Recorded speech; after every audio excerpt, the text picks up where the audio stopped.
మార్చిపోతే September లాగా ఈ యొక్క కూటమి కూలిపోయి TDP and of course BJP, ఆ మొదనష్టపు బీజేపీతో పాటు జనసేన నాశనమై బూడిదై కాలి మసిబూడిదై పేల్చొచ్చి ఎస్ గోల్కొండ గొల్లకొండ అనే తెలుగు పదము నుండి వచ్చినది గోల్కొండ దుర్గము. మొదట కాకతీయుల పరిపాలనలో ఉండి క్రీస్తు శకము 1363లో ఈ దుర్గము భామిని సుల్తానుల వశమైనది.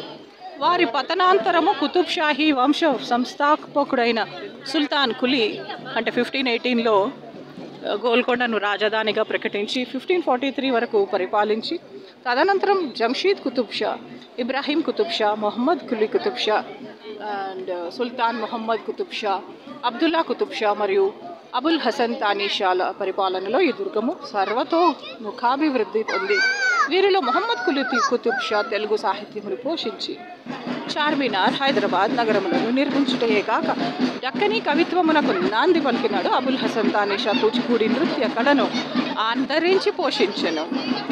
క్రీస్తు శకము 1687లో ఔరంగజేబ్ గోల్కొండను మొఘల్ సామ్రాజ్యంలో విలీనము చేసిన పిదప నియమితుడైన ఆసిఫ్ జా క్రీస్తు శకము 1713లో స్వాతంత్రమును ప్రకటించుకొనెను. ఇతని వారసులే నిజాములుగా ప్రఖ్యాతి చెంది హైదరాబాదును 1948 వరకు పరిపాలించిరి.